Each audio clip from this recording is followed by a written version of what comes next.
भद्रं कर्णेभिः शृणुयाम देवाः भद्रं पश्येमाक्षभिर्यजत्राः स्थिरैरङ्गैस्तुष्टुवागुंसस्तनूभिः व्यशेम देवहितं यदायुः स्वस्ति न इन्द्रो वृद्धश्रवाः स्वस्ति नः पूषा विश्ववेदाः स्वस्ति नस्तार्क्ष्यो अरिष्टनेमिः स्वस्ति नो बृहस्पतिर्दधातु ॐ शान्ति शान्ति शान्तिः.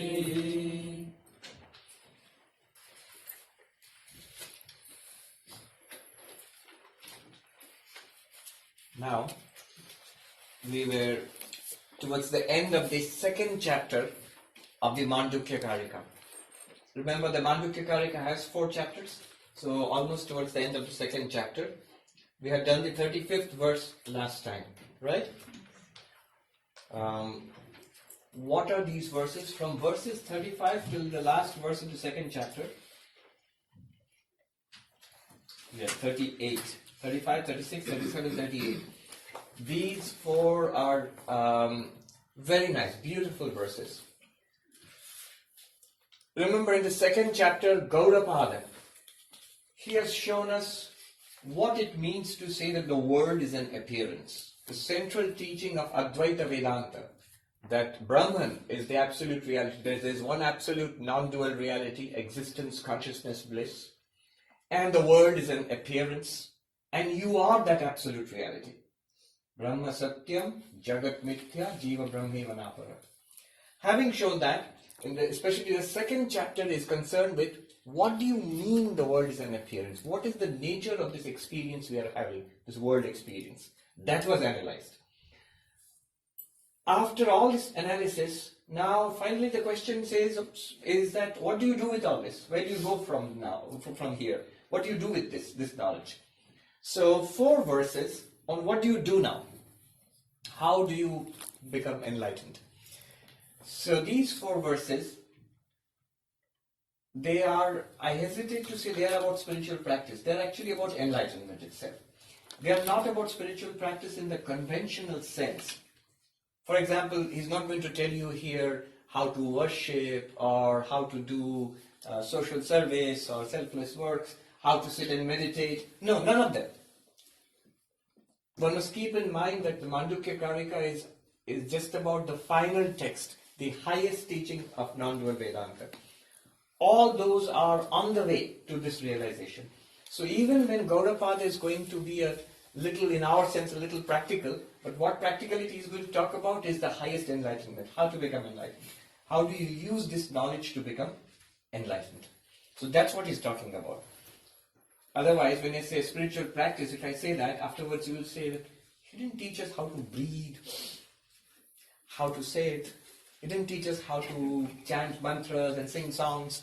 No, he's not against any of that. All those are very useful, but they're on the way. And we have long since crossed those lines, and we are at the peak. We're at the peak of the mountain here. Yes. One very important question that I've been meaning to ask this whole time. Do we retain individuality? No. Ultimately, no. And yet, yes. Nothing of this individuality will be lost. It's like a movie okay, it's like this. You're acting the part of, say, Lady Macbeth in a Shakespeare drama, maybe in the Shakespeare in the summer, you have the Shakespeare in the open out there in the Central Park. You're acting that part. Now, Lady Macbeth is an individual. But at the same time, it's a fictional individual. You, the actor, you are not really Lady Macbeth. And when you are acting as Lady Macbeth, you know that you are not Lady Macbeth. Now suppose somehow you had forgotten who you were, you're such a great actor that you really thought you were Lady Macbeth. And then you are trapped and you're suffering in this terrible tragedy, and then suddenly you come to your senses that, oh, I'm not this, I'm the actor, I'm acting as Lady Macbeth. Okay, now let me ask you, is Lady Macbeth's individuality retained or not? You will say in a vital sense, no. No. You are the actor, you are not Lady Macbeth. And yet, the story continues, the acting continues, you continue to be that individual for the purposes of the drama. I think that answers the question. But the actor retains the individuality. Not of the character, but the actor, him or herself. So don't take the example there, because in the case of the actor is an individual. In any example, actor must be an individual, acting as another individual. That individuality is falsified, but then the actor's individuality is real in the example. But here, in this case, the actor, ultimately it's an impersonal reality, it's not an individual. This question used to come. People would ask Swami Vivekananda, yes, an immortal reality beyond life, beyond birth, beyond death. I'd love to be immortal, but I'd love to be immortal as me, the individual. What you are suggesting is like, I lose my individuality. And he would actually make fun, Vivekananda. He would draw it out. This precious, he would say, individuality. What is it? Where is this individual you're talking about? It's already an illusion. Where is this individual? Is it the same individual who was there 20 years ago? Is it the same individual who was there 50 years ago? Your tastes have changed, your thoughts have changed, your ideas and desires, aspirations have changed. I'm the same person. Are you? Memories have disappeared or have been overwritten. Every day in the night when you go into the dream, you are a different individual. When you go into deep sleep, no individual. Every night you lose the individuality. Yes. Yeah, but what I mean with individuality, like accumulation of all of our lifetime, there must be something, the essence. Do we retain the essence? The essence is what you are not retaining. What you accumulate over lifetime is guaranteed, I'm sorry to say this, is guaranteed to be lost. That's the whole idea. Right? The whole thing is going to be lost. There's no doubt about it. The body will be lost. Your accumulated wealth will be lost. Most of the information you've gathered as knowledge will be lost very, very soon. And it will go. And it's not important. We think it's important. It's not. But what we acquired morally... All right. What we acquire... Spiritually, that goes all out the window? What we acquire morally, what is retained? What is retained after the death of this body? Is your bank account retained? No. I'll tell you what is retained. Is the bank account retained? No. Husband, wife, children, grandchildren? No. House? No. Dog? None of them are retained. None of them. Memories? No. Maybe, but we can't recall them. We can hardly recall our own kindergarten memories anyway, let alone the memories of our babyhood. So memories also probably not. Almost nothing is retained. So is nothing retained? Krishna answers this in the Gita, Bhagavad Gita, 6th chapter. Arjuna asks, suppose I don't get enlightenment in this life, then all the spiritual practice that I have done till now, is it all lost? I die. And Krishna gives the answer, no, it is not lost. You move on the path of spiritual realization, enlightenment, nothing that you do on this path is lost.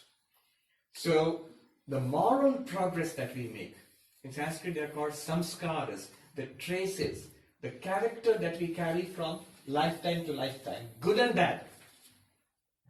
So that definitely is retained. We build on that.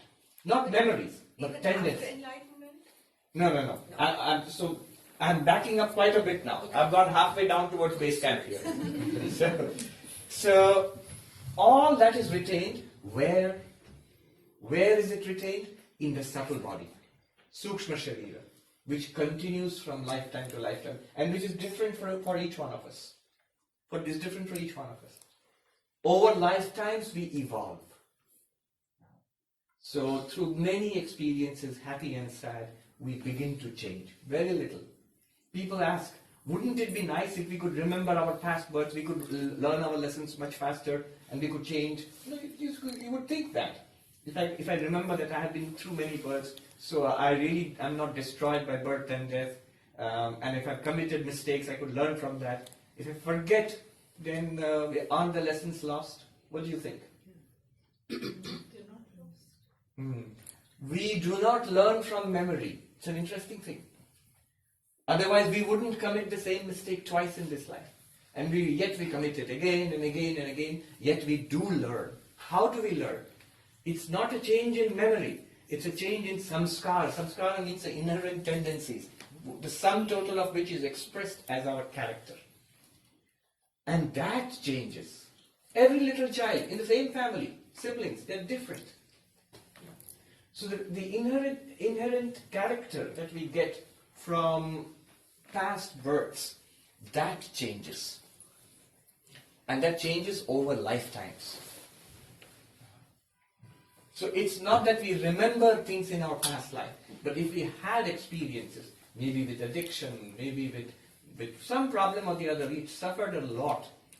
In this life, somehow we are not attracted to those pathways anymore. We don't know, we don't remember, but it doesn't pull us anymore. We have learned our lesson somewhere deep inside. The memories are not there anymore, but the tendencies are there. If we have done a lot of religion, spiritual practices in past lives, Sri Krishna says that in the next life, he tells Arjuna, even if you have not attained enlightenment in this life, in the next life what will happen is, this person is reborn in suitable circumstances. Parents are good and pious and virtuous. And says that this person will be swept away by the force of his or her past practices. He says, Riyate avasho apisa. Helplessly you are swept away along the spiritual path. Helplessly, he says.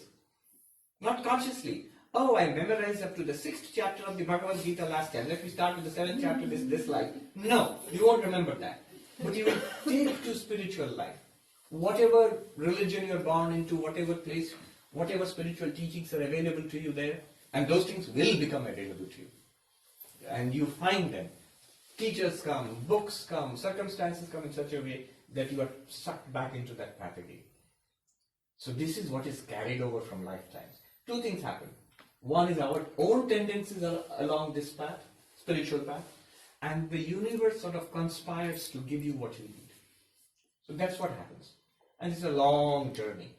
But Gaudapada is much further along. He is not even interested in this.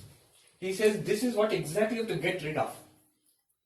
This spiritual self which you are building life after lifetime after lifetime after lifetime. He says the whole game has to end. That's what he's talking about.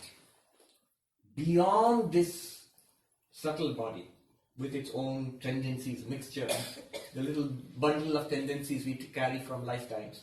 Beyond this is the real self which we have been talking about all along, which is existence, consciousness, bliss, which you are not building. It's there.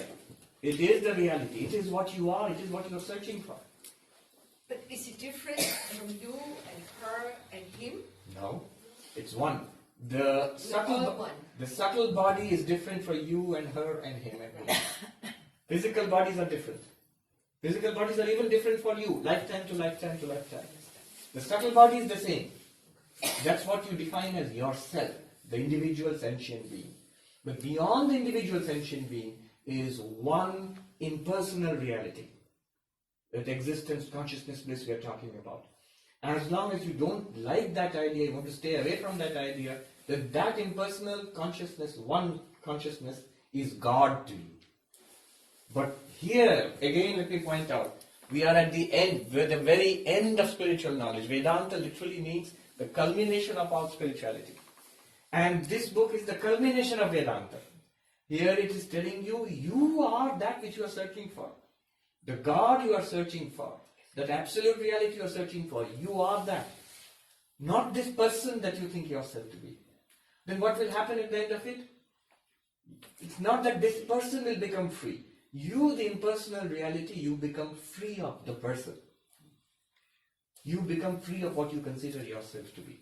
Along with all the multi-lives inherited, treasury of spiritual tendencies, all of that, all those are also you jettison.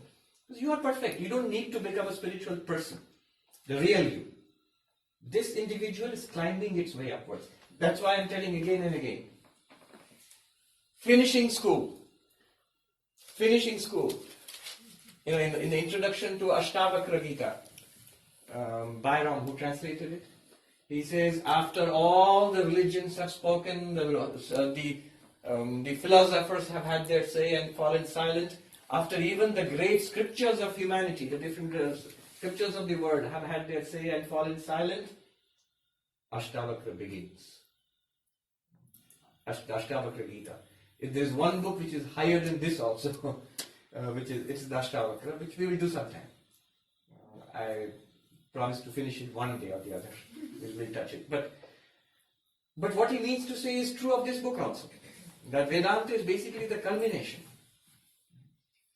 So this absolute which they're talking about, the one reality which is the ground of waking, dreaming, deep sleep, that is impersonal. It's not personal. The moment you talk about persons, you're back into the triangle of God, Word and person. The moment you transcend this triangle, there's no more individual left. How can there be individual? Just look at your own deep sleep. Is there an individual left? No. The individual is still there in a seed form because it comes back the moment you wake up. But in deep sleep itself, the individual is not experienced, and yet you are there. Something is there in deep sleep. Yeah, but separate from you. Separate from you? Think about it. In deep sleep, is there something separate from you? No, separate from you means you separate from me, you meant. Yes. Is that true? I don't know, that's why I'm asking. Think about it. Is that true? Your waking experience right now, It's separate. isn't it different from everybody else's? Isn't it different from everybody else's? Aren't our dreams different from each other's dreams? Yeah. What do you think? Yeah. It's for everybody. Sure. Yeah. It's like revision, what we had done in the first chapter. Are our deep sleep experiences different? No. There's no individual left in deep sleep itself, let alone the turiya, the fourth, which is beyond deep sleep. So no individuality left there. And individuality is something that is meant to be transcended. It's the very symbol of the false. Yeah. But it's a process of growth. I mean, you go through that. The ego is the individual. So Is it the same? I was just about to ask. So, transcend individuality or ego, is it the same? The same thing. Same thing. Ego is a function of the mind, right? Think about it. What is the ego? It's a function of the mind. The mind which says, I am this body-mind. That's the ego. But that's not consciousness. Consciousness is shining on the ego. It's beyond the ego. So now you are identifying yourself with the base consciousness, with the background consciousness, not with the individual body-mind. The individual body-mind is a vehicle for you. Alright. So what we are, the takeaway from the question is that what we are looking at here in the Mandukya, in Vedanta in fact, in all of Advaita Vedanta, is an impersonal reality. Not a better individual. It's just the opposite. In fact, we'll come to it now. What do you gain out of it? It is just the opposite of an enhanced individual. If you want this individual to stay and be a better individual, then sign up for the yoga studio and a gluten-free diet and go jogging and improve your mind, go to the New York Public Library, attend lectures, a better body, a better mind, more cultured person. That's an enhanced individual. Subject to complete destruction by the end of the turn of the century. All gone. Completely gone. We will keep doing that. Having done that lifetime after lifetime, the question comes, what's the point of all of this? What are we doing? A little bit of Alzheimer's, gone. All your enormous learning gone. Yeah. It's a fact. Why are people scared of it? There's a reason why we are scared of it. We are scared of it because we think that's who we are. If that's gone, then I am gone. No, you are not. That's the great message of hope that all religions give you, and especially Vedanta is telling you that you are already beyond it all. You are completely safe from that. Now, in the 4 verses, these 4 verses are really worth memorizing. They're very beautiful verses. Jnana at its most practical level. Enlightenment, advaite, non-dual realization at its most practical level.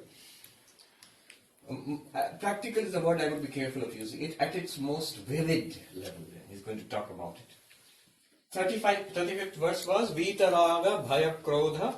You have done this already? Yes. Bhaya Krodhe Munibhir Vedaparagi Nirvikalpo Hyayam Drishtaha Prapanchopashama Tvaya. What did it say? So, how does one become enlightened? It mentions or indicates the 4 necessary preparations for non-dual knowledge. 4-fold qualifications. You should start with this. It's coming really late in this text. Mandukya, Gaudapada is reminding you, this is what you start with. You start climbing the Everest, this is the backpack you need to have. And the oxygen tank and everything. What are they? Viveka, the discrimination, the analysis between the eternal and the non-eternal. A sense that there is an eternal reality. And everything else is passing. A shadow, a show. First, viveka, discrimination. Clearly, the clarity in your mind. Second, vairagya, a dispassion for the non-eternal. For the passing show of life, a dispassion. Not a hatred, a dispassion. I've seen through it all. I know ultimately it doesn't matter. I want that eternal reality. I want God realization. I want moksha, nirvana. I want that, not this. So that is dispassion. Then the 6-fold treasure. Do you remember? These are the treasures. This is the monetary resources you need for the spiritual journey. What do you need? Shama. These are the 6 credit cards in your wallet. And if you max them out, then you're in trouble. You need to use them. Shama. Quietness of mind, a peaceful mind. One of the greatest blessings in life, to have a peaceful mind. Second, dhammaha, control of the senses. Not physically restless, control of the senses. I've seen it. I go and read in the New York Public Library. I've seen one guy comes so restless, he makes the whole table restless, jumping around all the time. Another person comes, sits and reads for hours and hours and hours together, absolutely steady. Physically steady. Be physically steady. Then titiksha, a spiritual fortitude, toughness. No matter what the temperature is, I'm going to turn up for the Vedanta class. Or physically ill, still I'm going to pursue. Life is going to throw hardship at us. And the first thing that's usually sacrificed is our higher spiritual. Yeah, that's what happens. No, I'm going to hold on to that and sacrifice the rest if need be. Spiritual toughness, titiksha, forbearance. Then the 4th one is uparati, withdrawal from too much engagement. You see, if you're partying all weekend long, then there is very little time and energy left over for higher pursuits. And the mind also gets colored by those things. One must withdraw. Otherwise, you cannot shift so easily from a very lifestyle so mixed up with the world in sensuous enjoyment and then shift gears suddenly into spirituality. Doesn't work. So uparati, withdrawal. A certain withdrawal is necessary. Samadhana, focus, steadiness. Hold on. You are withdrawn. Don't keep getting swept back into worldliness again. Now settle down on your spiritual quest. Settle down on meditation, settle down on Vedantic study, settle down on perfecting your ethical life. Settle down, samadhana, focus, steady. Literally here it means steadiness in Vedantic study. Samadhana. Then shraddha, a faith that though I have not realized it yet, it's ultimately this is correct. What the teachers are telling us, what the texts are telling us, there is a reality here. Shraddha. And then the last one, the 4th one, we took. The 3rd one is a set of 6. Having completed the 6, then the 4th one, last one is mumukshutvam, an intense desire to be free. Free of what? Free of the bondage of samsara. This wheel of suffering and birth and death and striving and failure. Freedom from individuality. This is mumukshutvam, an intense desire to be free.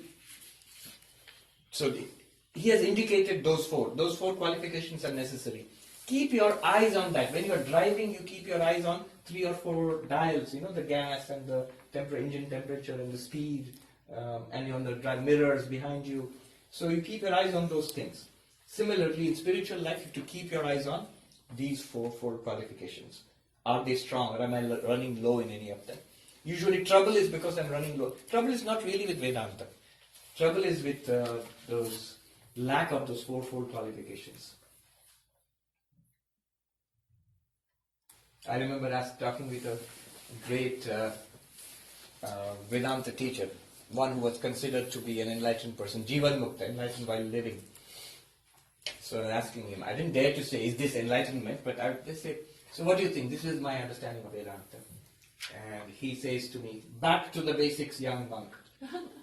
He says, in Hindi, he said, what he said was, you have a grasp on Vedanta, there's no doubt about that. But are you firmly established in the fourfold qualifications? He said in Hindi, aapko Vedant par pakad hai. Sadhan chatushtay drid hai, Mahatma ji. Are you firm in the fourfold qualifications, O monk? So back to those four. That's why Vivekananda says, I know where the shoe pinches. That's where it pinches. The unglamorous part of spiritual life. It's pointed out here. And then I will not explain further because then it will go on the whole. I explained it last time, the verse. Nirvikalpo yayam drishtaha. By such a person who has studied Vedanta, manana, thought about it, qualified with the fourfold qualifications, he realizes, I am this self, you, to be without any division. What does division mean? Remember how we studied this? In Brahman is real, you are the reality, the world is an appearance. But in terms of this text, Mandukya, what does it mean? It means waker and waker's world, dreamer and dreamer's world, deep sleeper and deep sleeper's darkness. These are the divisions. They seem separate from each other. Underlying all of them is the one nirvikalpa, undivided self, the fourth. You are the fourth. You realize yourself as not the waker experiencing a world, not the dreamer experiencing dreams, not the one in deep sleep, rather the one consciousness in which these three appear and disappear. When we say world is false, world is an appearance, in Mandukya language, what does it mean? What is the world in Mandukya language? Waker's world, plus dreamer's world, plus deep sleep, darkness. Or in more philosophical language, the world is the sthula jagat, that means the physical world we experience now. Sukshma prapancha, the subtle world of thoughts, feelings, emotions, ideas in our mind. Karana prapancha, the causal world in what we experience in deep sleep, where everything is scrunched together into a featureless darkness. The seed state. All this is called world. This is an appearance. This is not a separate reality apart from us, what we think our it to be. Alright, done. This is 35. This is what the realization that comes after. Just a little bit. Now, 36. Another very beautiful verse. Please chant together. Tasmādevaṃ viditvainam. Tasmādevaṃ viditvainam. Advaite yojayetsmṛtim.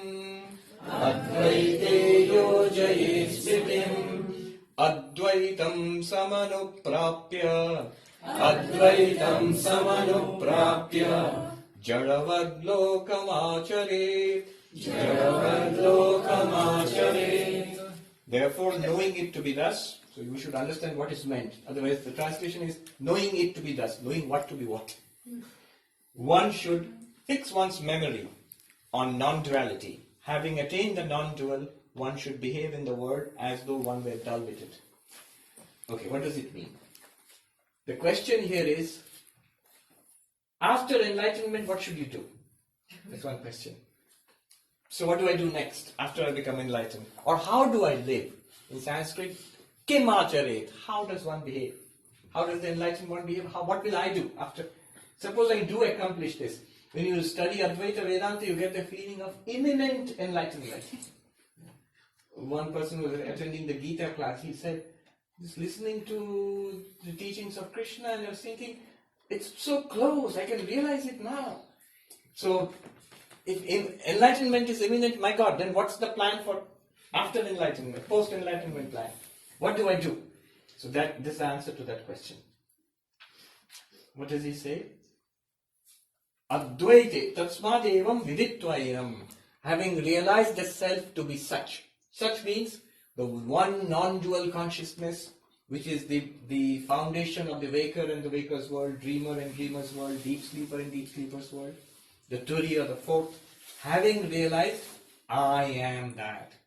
I am Atma Brahma. This very self is the absolute. I am Brahman, having realized that. Or on your way to realizing that. Or having known that from studying Vedanta. Having known everything that has been taught till now. Having known all this. Thinking well about it. What do you do? Advaite yojayetsmṛtim. So even before the final enlightenment, what do you do now? What's to be done? Fix your memory upon non-duality. Literally it means this. What do you mean fix your memory upon non-duality? The translator says, that means continuously think of the non-dual. Alright. Here is a point which has to be understood carefully. Memory, thinking of the non-dual, is a practice. It is not enlightenment. What do I mean by that? See, it's like this. It's a rope, it's not a snake. It's a rope, it's not a snake. I'm thinking that. I've not yet seen it clearly. So it's not enlightenment. When I see that it's a rope, I will not have to keep thinking that it's a rope, it's not a snake, it's not a rope, it's not a snake. You know the snake rope example? As long as I'm thinking it, it's a practice. If I have to keep thinking, do I keep thinking, I'm Sarvapriyananda, I'm Sarvapriyananda? I don't know about you, but I don't keep thinking I'm Sarvapriyananda. I know I'm Sarvapriyananda. I don't have to keep thinking it. Do you see? I don't have to engage, I don't have to keep thinking that I'm Sarvapriyananda just in case I forget. No, it's not a question of memory. Follow this carefully. Memory and knowledge are very different. Vedantic epistemology clearly distinguishes between memory and knowledge.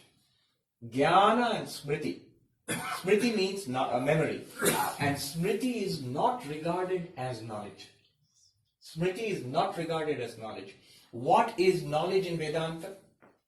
Vedantic knowledge is the knowledge which is produced by realization based on the teaching of Vedanta. Teaching of Vedanta, tattvamasi, that thou art, or what we have been studying so far. The enlightening knowledge that you get, I am Brahman. The knowledge is produced by pramana. Pramana means a source of knowledge. What is the source of knowledge in this case? It is Vedanta, the Upanishads. So the knowledge produced by Upanishads, not contradicted by other sources of knowledge. What you realize, Aham Brahmasmi, should not be contradicted by what you are seeing, hearing, smelling, tasting. It's very interesting. It should not be contradicted by science also. So it should not be contradicted by reason also. It should not be contradicted by any other source of knowledge. Realization based on the Upanishads, not contradicted by any other source of knowledge, and is not a memory. That's also clearly specified. It's not a memory. It's not something that you are imagining or remembering. It's not a remembrance. It's like, this is an important point to understand. Why?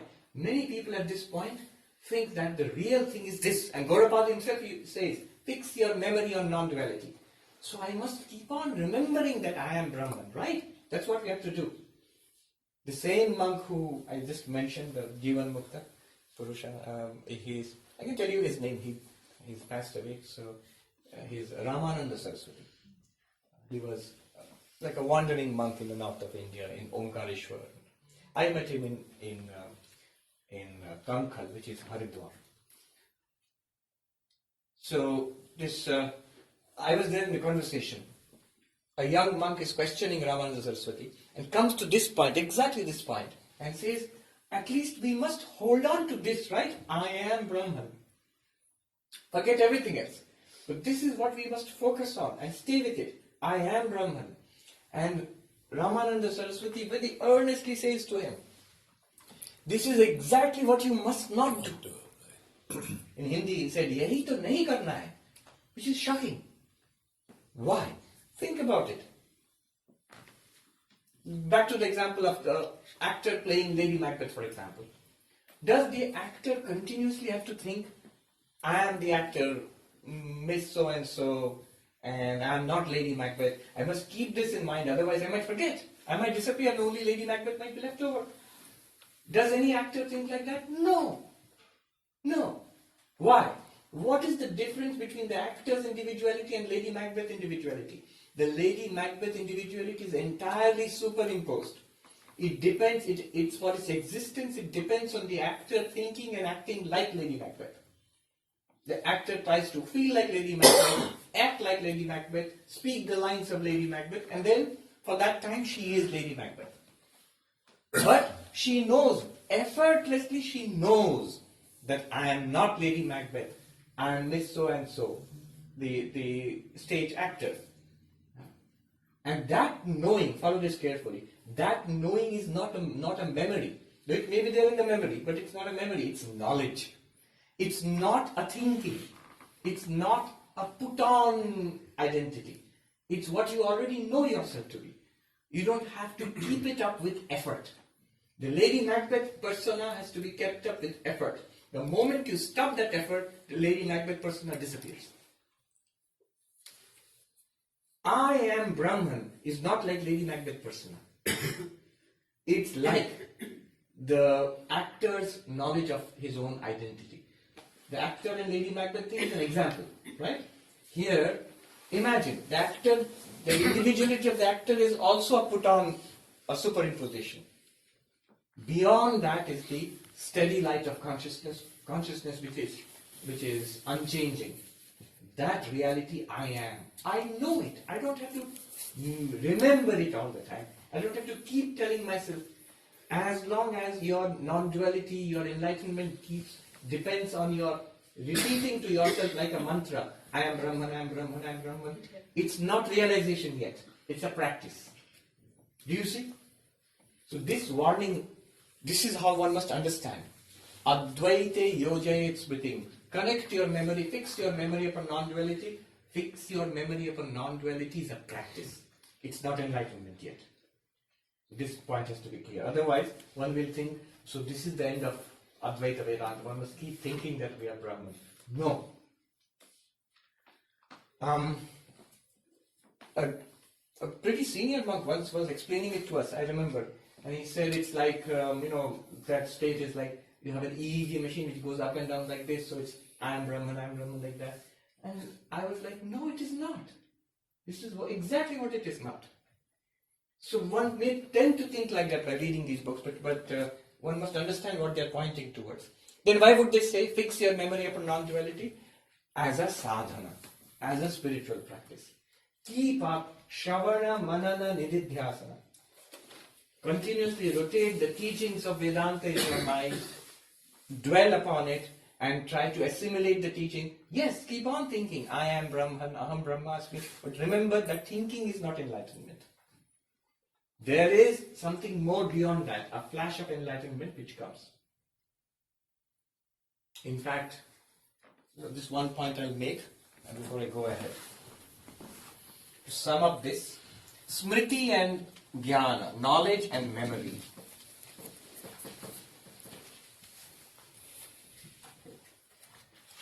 Smriti means memory.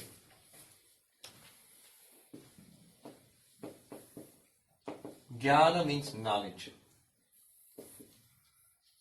So technically speaking, smriti is called samskarajanya, born of traces. So what we do in the world, what we see and hear, our experiences in the world, they become traces in the mind. And those traces give rise to memories. That is smriti. And jnana, how is knowledge born? Is pramanajanya. Jnana, knowledge is born from sources of knowledge. What is the source of knowledge? Seeing is a source of knowledge. Hearing is a source of knowledge. Smelling, tasting, touching. Inference is a source of knowledge. In fact, in Vedanta we talk about 6 sources of knowledge. Vedanta itself is a source of knowledge. It's like this. A simple difference. Look at me. Look at this pen in my hand. Now actually look at it. When you're looking at it, this is jnana, knowledge. You have perceptual knowledge of the pen. This is called pratyaksha pramana. Pratyaksha means perceptual. visual perception is giving you knowledge of the pen right now. Next, close your eyes and imagine the pen which you just saw. Try to remember it, recollect it in your mind. What you are recollecting, the Swami holding the pen, that is smriti, memory. Where did that come from? That came from the trace. Where did the trace come from? The trace came from the knowledge. When you are looking at it and a trace was formed in your mind. So, when you are seeing it actually, this is knowledge. When you are remembering it, that's memory, that's not knowledge. You can remember many things which have gone in the past, which are not there right now. Memories of the sense of what we actually experienced in the past. When you recollect it in the present, those things are not here now. What you are recollecting is not a direct experience. It's a reconstruction from traces. It's not reality. Memory is not reality. It's a memory of something real that you saw many years ago, no doubt about it. But memory itself is not reality. Do you follow this? Memory itself is not giving you real knowledge. But pratyaksha, sources of knowledge give you real knowledge. What is really there? It's what you're seeing. It's really there. Similarly, Brahma Jnana, realization of Brahman, enlightenment also, similarly, will give you realization, I am Brahman. Not remembering that I am Brahman. This distinction. So Smriti is called samskarajanya. I'm writing the Sanskrit. Born of traces. Samskara, not samsara. Samskarajanya. Janya means born. And jnana is pramanajanya. What is pramana? Source of knowledge. All this sounds fancy, but it's not actually. Right now you did it. When you saw it with your eyes, what is the source of knowledge? Eyes. Eyes. You saw it with the eyes. You get a knowledge. Here is a pen. This is jnana, knowledge. It reveals reality to you. Right? Now, close your eyes and remember me holding the pen. You also have a kind of experience.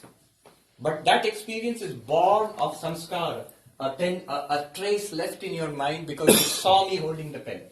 And when the important point is when you remember that, that is not revealing reality to you. Because the moment you open your eyes, you see that I'm no longer holding the pen. That thing is gone. It's not revealing reality to you. It's revealing a past to you. There is a... okay, I'll go into a new topic, the three hands. Let's hear the questions. Two questions actually. One is the broader distinction between, say, secular knowledge and Brahma Jnana. So in Vedantic terminology, do we classify all secular knowledge under Smriti or? No. All secular knowledge is classified under Jnana. So seeing the pen, secular knowledge is Jnana. Okay. So all of it is Jnana. So pratyaksha gives Jnana, anumana, inference, science gives knowledge, the perception, direct perception gives knowledge, yes. So what is the source of knowledge for Brahma Jnana? Because all the sources of knowledge that we listed are for secular knowledge. Subject, object, secular knowledge kind of. So what is the source of The knowledge? source for Brahma Jnana is Upanishad, Vedanta. So scripture. Scripture. It points it out, but remember scripture not in the sense of believing something. Right. It points it out and then you're supposed to realize it yourself. So it is an intuitive realization, but for that you need the pointer. The pointer comes from Vedanta. It's the instigator, the catalyst from outside, which is needed for inner awakening. So that's how it functions. Smriti Swamiji, isn't it trace of knowledge? Yes. But it's influenced by one's perception. Like for instance... Perception is knowledge. Isn't it? So even my recollection of it will be obviously, like for instance, you were holding a pen. I saw it as maybe your index finger was up. Somebody else could have seen your index finger down. No. Never. See, this is where it comes in. If my index finger is up like this, I'm holding it. But doesn't it depend on, the angle from which I'm seeing it? True. But the thing is that if you saw my index finger up like this, Nobody else could have seen it down. They could have not seen my index finger. That's true from the angle. But nobody could have seen it. It cannot be up and down at the same time. What Pratyaksha knowledge is telling us is there is a reality which is revealed. What you are saying from different points of view, they will see different things. But the same thing, nobody could have seen my index finger down and up at the same time, at the same point of time. It's impossible. I can't do it. How will you see it? Either one is wrong, or the other is right. So then, in that situation, and the reason I'm asking is there's a very famous film called Rashomon by Kurosawa, and there they in fact question this whole thing of what is truth, what is reality. Right. So it's really... So that goes into the realms of philosophy. Here we're talking about base, hard life reality. How do you function? You don't function like Rashomon, day-to-day life. Either you have run out of ketchup in your fridge and you need to go out to Trader Joe's, or you don't. You don't sit and do the Rashomon thing that there are 7 ways of looking at it. That either there is ketchup, or there's half of ketchup, or ketchup is hidden, or there are so many stories about it. That's a beautiful way of looking at it. But that's not philosophy as such. It's a beautiful way of conceiving of it. Different people saw different things, and so they have different ideas of what happened at that time. A lot of memory is involved in that. A lot of retelling is involved in that. And so a lot of reconstruction is involved. But right now, in a simple situation, what is there, what you are seeing, you're seeing one thing. Right? So that's what we call knowledge. What your eyes are revealing. Now what you tend to filter out from that, what you tend to focus on, is a subjective element. But everybody saw that there is a pen in my hand. Right now, you're seeing the pen in my hand. I'm telling something very simple. Don't go into too much detail. Use the sophistication for advaita, not for Rashomon. Yes. So here is your sense organs revealing a pen in my hand. Point 1. It is revealing reality. That's how in secular world how we function. How science functions, how we all function. Is it not true? Is it not true? You seem doubtful. You function all the time you're doing that. You'd be dead if you did not do that. You'd be run over by a streetcar tomorrow. You'd be hit by traffic if you don't function in this way. So we are all functioning using our sense organs. This is knowledge, for example. And when you recall it, lying down at night again, recalling the traffic going by on the road which you saw, that is memory. And the point here is knowledge reveals reality to you. Memory does not reveal reality to you. Memory is a recollection of something that you have experienced, which your traces help you to reconstruct. Because when you are thinking about it, when you are remembering it, at that time it's not reality. It's already past. That traffic has gone by. The pen is no longer in my hand. It's not revealing a present reality. When you are remembering it or thinking about it. So this distinction Vedanta wants to make. It's a small distinction, don't make too much of it. But keep it. Remembering something. Because why this distinction is made is always remember God. What does it mean?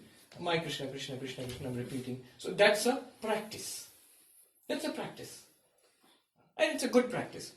Advaita is not talking about that. Advaita is talking about seeing, look here's the pen. You are Atman. You are Atman. And Advaita is not asking you to think I'm Atman, I'm Atman, I'm Atman. No. You can think that, it's a powerful practice, but that's not the goal of Advaita. Ultimately, it should lead to clarity about I'm Atman. Like you are the actor, you don't need to keep thinking I'm the actor. You don't need to keep thinking I'm Atman. Yeah. Yes, somebody had a question? So Maharaj, after I have the jnana, I will know that I am Atman. How I will know that Atman is equal to Brahman? That is part of the jnana. That is part of jnana. The knowing, does that happen in the mind? Yes. And no. And knowing. It's a separate topic in itself. It doesn't take too long, 45 minutes to explain. Yes, so there's a topic. Is the mind necessary for knowing? It's in the ABC book of Vedanta, which we learn at the beginning, Vedanta Sara. Towards the end of that, there is a topic.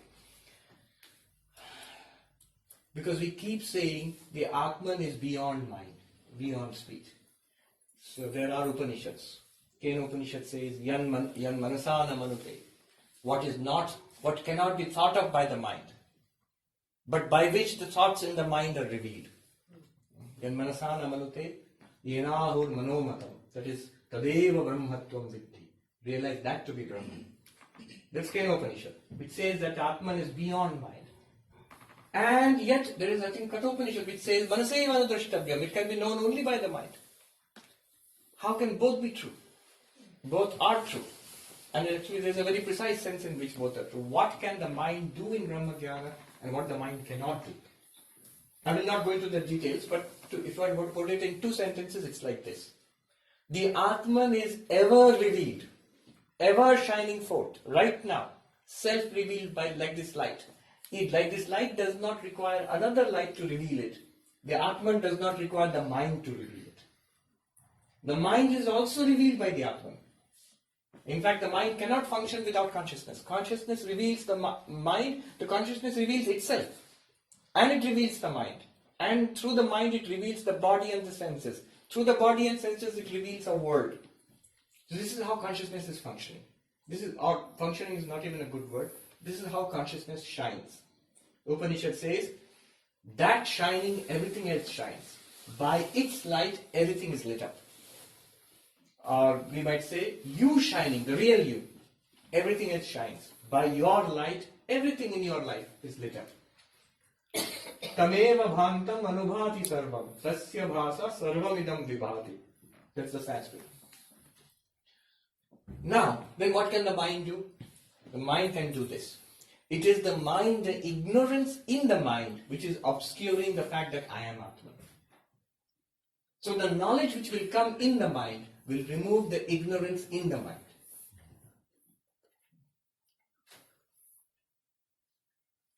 Somebody is in and out. Come on in, come and sit, come and sit. You want to sit?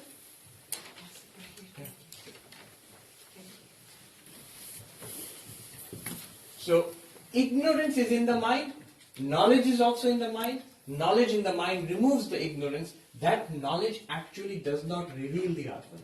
The Atman is self-revealed. So, to put it precisely, what can knowledge do? What can the spiritual knowledge, what can it do? It will remove the ignorance that I am not the Atman. It will remove the ignorance that I am not the Atman. The result of that ignorance is, I am not Atman, I am body, I am mind. This ignorance is removed by knowledge. What does it not do? It does not directly reveal the Atman. What does secular knowledge do? It reveals the object. Here is a pen. Brahma-jnana will not reveal, here is an Atman. No. Brahma-jnana will show you that you thought you were body-mind. You are not body-mind. That becomes very clear. And that you are the Atman, it then stands revealed. That's it. Okay. Now let's go on. Then what does it mean, yojayetsmṛtim? Connect your memory. What is the practice then? Now, with all this discussion, we understand, yes, there's a distinction between the practice and the ultimate realization. But alright. But this, connect your mind to non-duality. How? There's a beautiful verse which goes like this. Kshanamapi na tishtanti vrittim brahmamayim vina yatha tishtanti brahmadaya sanakadaya shukadaya. The enlightened masters, they do not stay for one moment without the awareness that they are Brahman. Vritti means the modification of the mind of thought.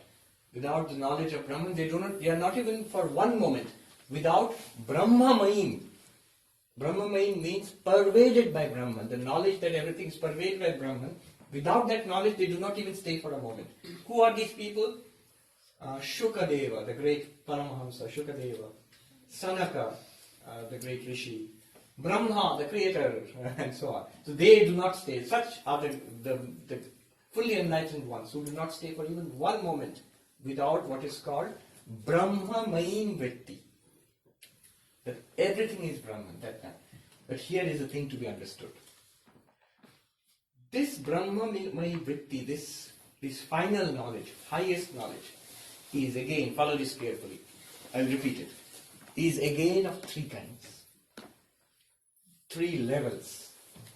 The first level is non-dual meditation.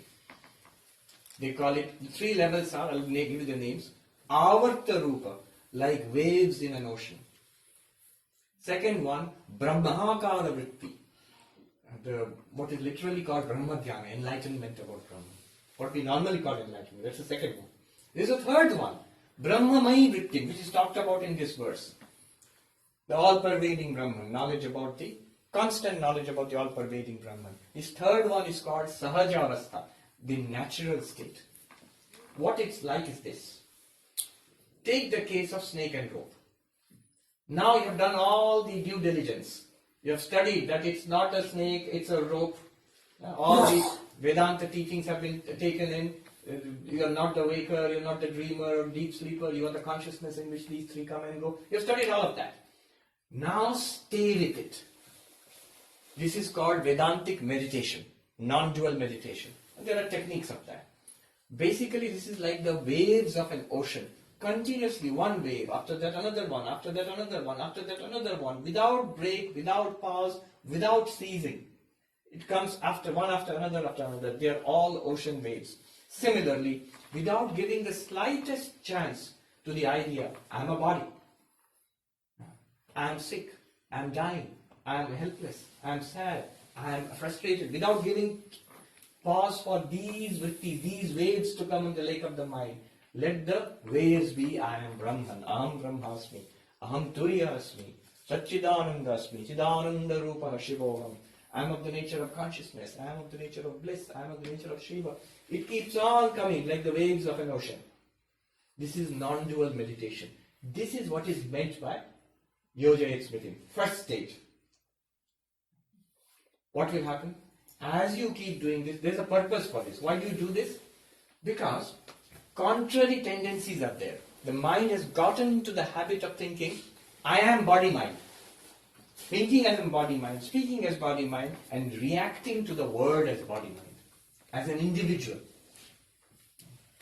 That individuality is so strong in us, that's the root of the question. I know I am Atman, but how do I know this Atman is Brahman? Because I have made up my mind, I am an individual. So if I realize an Atman, it's still the Atman of an individual. No. There's a way out of that, but anyway, the thing is, this thing is erased by continuously dwelling. A powerful counter conditioning is set up so that it becomes easier. It becomes more natural to think of yourself, see yourself as Brahman, not as body-mind. It actually happens over time. But it's hard work. You have to stay with it. Let me finish this. Swami Vivekananda said, tell yourself again and again, I am that. Soham, I am that. Till it tingles with every drop of your blood. See, if you do that right now without reference to your Vedantic study, it becomes a kind of brainwashing. It doesn't really work. But with your reference to your Vedantic study, once you have got clarity, stay with that clarity. That is Vedantic meditation. Staying with the clarity is Vedantic meditation. It's like when you go to the class and you learn the equations, the laws of thermodynamics, you know the mathematics behind it, you know the concepts behind it. When you keep thinking about it again and again and again, you are driving that knowledge deep into yourself. Without understanding the mathematics, if you memorize the equations, that's also kind of knowledge, but you don't know what's there under the hood, what's going on there, you don't know anything. You just know some symbols. So that's the difference. Having learned everything, having understood everything, having got clarity about it, to overcome what they call contrary tendencies. In Sanskrit, viparita bhavana. Contrary tendencies, I am body, I am a man, or I am young or old, I am rich or poor, I am frustrated or I am successful, whatever. These are all contrary tendencies. They are not true. They are true only when you think of yourself as body-mind. So that is overcome stage one. Stage one. What is that? Avarta rupa. Ocean-like waves in an ocean. They're coming continuously. And so the counter conditioning is set up. You become centered in reality. Then stage 2 comes. What is stage 2? Brahmākāra vritti. In English, literally, the vritti, the modification of the mind in the form of Brahman, or more simply, enlightenment. What is normally called enlightenment, Brahma Jnana, that is second stage. You realize, Aham Brahmasmi. You realize it. Not thinking about it anymore. Not dwelling on a clarity anymore. It comes as a flash. Difference is this. The first one is, you have learned that it's not a snake. You are clear about it. It's a rope. You're mistaking it for a snake. You're still a little afraid. It could be. It looks pretty real. So, it's not a snake. It's not a snake. It's a rope. It's a rope. It's not a snake. That's stage one. At one point, you clearly see, oh, where's the snake? There's no snake. It is a rope. That is the stage of enlightenment. It's the moment of correction. It's not a snake. Never was a snake. Not a snake now. Never will be a snake. It always has been a rope. The whole problem was an error. There's a precise moment when you go from one side to the other. It's a precise moment. You can never forget it all your life long. The screen just lifts. And permanently. It's like looking into the sun. Don't look into the sun directly. It's like looking into the sun. You cannot doubt it, no matter whatever people tell you. There's no sun in the sky. It's blazing forth. So it's there. So that is the second stage. The moment of enlightenment. That's very clear. That's what normally in spiritual literature is regarded as Satori, enlightenment, Brahma Jnana. That's second. Brahmākāra vritti. But even that's not the end. There comes a third stage, called the natural stage. They call it Brahmamayi vritti, where you don't even keep thinking, oh, it's not a snake, it's a rope. Do you keep thinking that all the time? No. You know it's a rope now. You don't even think about it anymore. It becomes natural to you. Do you see this subtle difference between this second stage and third one? It's a rope. Well, go on with your life. In the same way, it becomes Brahman. Everything is Brahman, inside and outside. I am Brahman. Everything that appears to be is Brahman. It's very clear. Atman is Brahman. Mind is also Brahman. Body is also Brahman. Word is Brahman. It's not that there is a word and a body and a mind which is somehow Brahman. Rather, Brahman is. And is appearing in these forms. Every character in the movie is the screen. Every incident in the movie is the screen. Those things are not real in themselves. The screen alone is real. And you don't have to keep reminding yourself when you're watching a movie. And need not be concerned about Harry Potter. He's not really in trouble. It's just a screen and light. Do you keep reminding yourself? No. You'd spoil the enjoyment of the movie if you did that. You know it's not real. You know the screen is real. All the time. Without thinking about it. That is called Brahmamayi vritti. So this is the most enlightened, completely enlightened persons. They live in this world with full knowledge that I am Brahman and everybody else is. There is only one. In fact, it's not a question of I and everybody else. Brahman alone shines forth in this beautiful samsara. That's their knowledge. That's the third stage. First stage, it's not a snake, it's a rope. Practice, practice, practice. Second stage, breakthrough. Oh, there, I see it. Third stage, it's a rope. The snake is a memory. It's not even within consideration anymore. I'll come to you. She asked first. Swami, that third one, also the non-dualism, these three, it is a really dumb question, but still dualism, like Sri Ram Krishna, Ma Kali, and even Vaishnava, Sri Chaitanya, Krishna, Krishna, Krishna. See, they stay with that idea. Within that, they are enlightened. In that case, dualism and non-dualism has a little bit. I know. I know. But remember, what are we studying here? Non-dualism. Non-dualism, yes. I know. A strict non-dualist, I'll give you the two differences. A strict non-dualist would say, from Gaudapada's angle, what you're talking about is a much lower state. Until that has to be transcended and they have to come here. Because that's still within appearances. That's still in the triangle of God, world and individual. Jiva, Jagat, Ishvara. That has to be transcended. Beyond all three, there is the ground of reality. Meister Eckhart's words. The ground of God and the ground of my soul are the same. The same as Aham Brahmasmi. That's a strict non-dualist would say that. Dualistic religion is a lower kind of religion. This is the final. I say finishing school. Peak of the Everest. But what you are saying is what Ironman is saying. there is another paradigm which is not within these limits. Gaudapada would be taking out a stick to hit me if I start speaking like that. Totapuri would be after me with his pincers.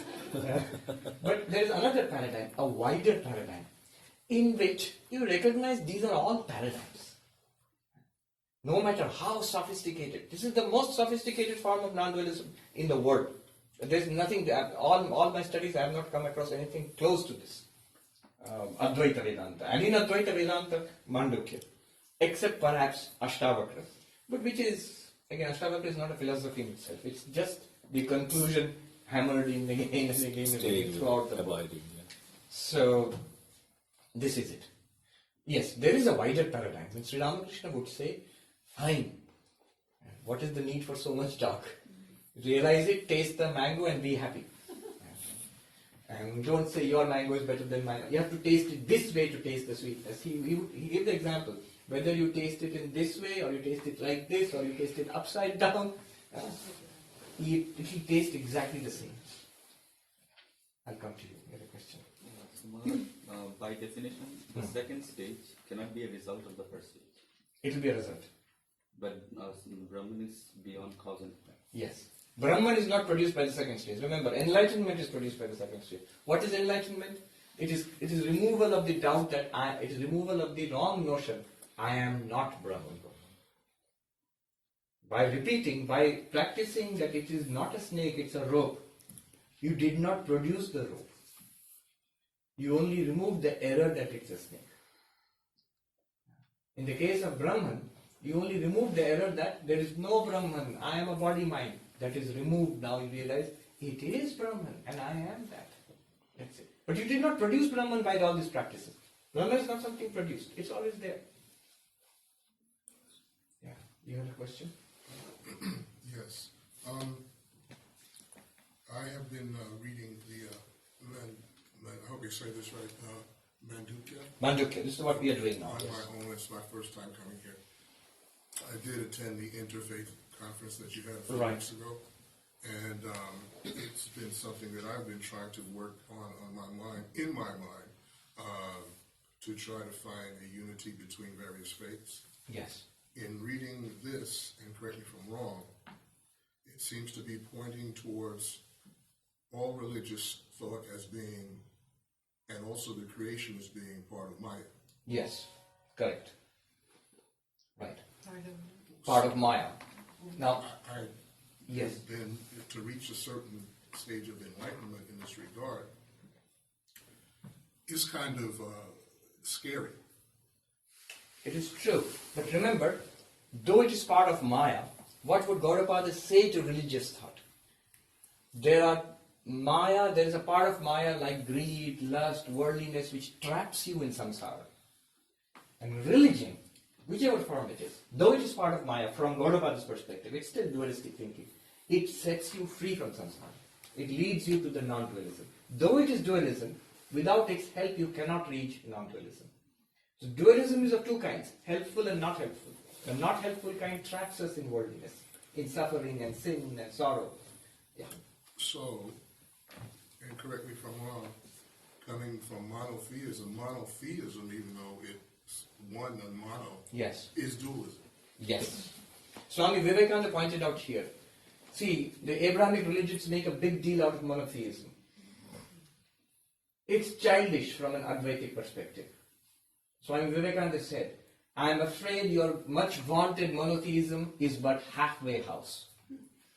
What you have done is, the primitive polytheistic faiths, you said, no, not like this. There is one reality, one God, which is a great step forward in human civilization. Good. But Advaita is light years beyond that. Not one God. It is one reality alone which appears as God, you and the universe. The reality of God and your reality and the universe's reality are one reality. So it transcends that also. That's why it's called non-dualistic. Somebody pointed out that in a Christian country when you talk about dualism, immediately people think dualism of good and evil. But in Vedanta, dualism is a metaphysical dualism, not good and evil, not a value dualism.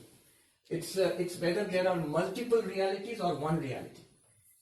Even in monotheism, there are multiple realities. You and I are different realities. The world is a pluralistic reality. And beyond that, there is one God. That's what monotheism says. There are not multiple gods. What would Vedanta say to that? They would say, of course, and not interesting. Move on. Move on. What is that God and what are you? What's the reality of that God and what is your reality? That monotheistic God is not the final God of religion. Beyond that lies non-dualism. And it's not that Christian mystics did not know that. They knew that very well. Meister Eckhart is one I'm familiar with, but there are more than others. Saint John, the mystic, Meister Eckhart, they intuited it. They have left endless, beautiful non-dualistic records, as good as any Upanishadic saints. Eckhart, for example, I quoted him. He says, the ground of God and the ground of my soul are one. What do you mean, the ground of God? That means the Godhead is something higher than the idea of the monotheistic God. The substrate. Yeah, the substrate. There is a substratum to God also. But if you talk about substratum to God, then you do not remain as an individual anymore. The moment you remain as an individual, then you have to believe in God. Because non-dualism is not atheism. Monotheism separates you from the universe. Yes. And God above. And God above all. Structured wherever. So it's a triangle. There is God above all, a God of religion, of faith, and the universe, and you, the individual. And you are related to God by faith, by devotion, by surrender. So non-dualism is not against it, but non-dualism says you have to go further than this. So advaite Vedanta, non-dual Vedanta. There are forms of Vedanta which are dualistic. And they all say there is one God. There is one God. They call it by different names. The Hindus say we call it by Shiva, or God can be in the male form or the female form. God can be worshipped in this way or that way. But they all say it's one God. Hinduism gives an impression of polytheism because of different forms and imagery and icons and all of that. But if you actually look at the text, they all say there is one reality. But it can be experienced in different ways. That's one more question that Yes. I hate taking up everyone's time. Yeah. What I have been doing as a Muslim Yes. in my search Yes. for the sort of a unified field theory of religion Yes. is using the name of Allah. Yes. All right. Whenever I read in this book and see Brahman. Yes. So, am I pointing myself in the right direction? More or less. How would a Vedantin look upon Allah? Would look upon Allah as Saguna Brahman. Brahman with qualities. So whether it is Shiva or Vishnu or Durga or Kali or Jehovah or Allah or the Father in heaven, they are all the creator God. The moment you say creator God, God created this universe, you are already in the realm of God, of the all-powerful, almighty, all-beneficent. You'll see the same language being used in Vedanta, in Islam, in Christianity, in Judaism. There is an omnipotent, omniscient, omnipresent, just, benevolent creator of the universe. That is the monotheistic God. But Vedanta is talking about something beyond that also. With the monotheistic God, you do not say, I am God. That's sacrilegious. But with the ground of God and the ground of your own being, you are one and the same. There are so many Islamic, the Sufis, for example, who actually realize this. In fact, one of the best non-dualistic statements I've heard comes from a great Sufi mystic. He says, when I searched for Allah, I found myself. When I searched for myself, I found Allah. What a beautiful way of putting it. Classic. This is literally the highest teaching of Vedanta. And there's more to be said about this. Even the Quran itself, even the beginning verses are there that I am not born and I have no, he says, I have no children. Literally, this is jaḍavallokamācaret. This is what Gaudapada is saying. The universe is actually in the sense of God. It's not created. It's not a second reality apart from God. In that sense. So that's a beautiful thing. Christian mysticism, Islamic mysticism, any serious practitioner of religion in any religion in the world at any time in history, you will see they have sort of come to this truth. Mainstream religion may or may not accept it because it's considered to be dangerous, so they reject it. But there's a lot invested in that. There's a lot invested in that structure. book being a snake. Yes, in structure, in power, in organized religion is not there. And there's a reason for that also. You need to maintain a kind of society this way. Fine. But if you're a serious seeker, in all the great religious traditions of the world, they have come to this. I'll recommend 2 books to you. One is Perennial Philosophy. You know the Perennial Philosophy, Aldous Huxley? You should take a look. You'll love it. He collects the teachings from the different religions of the world, and across all the subjects dealt with in religion, starting with this first chapter is on this one, non-dual truth. But then he goes on, the monotheistic God, the love and prayer and meditation and charity, all those ideas from across the different religions of the world, and he shows the common ground. Perennial Philosophy, Aldous Huxley. Another one I'll show you separately. That's by a Muslim scholar who is studying in, he's working in England. He has compared 3 great masters, Shankara, Advaita Vedanta, Meister Eckhart, and a great Muslim scholar of the medieval ages. And he has shown, if you translate them into reasonable English, they're almost literally saying the same thing. I read the Shankara part of it because I know that well. I wanted to judge how deep this scholar is. Because he is talking from an Islamic perspective.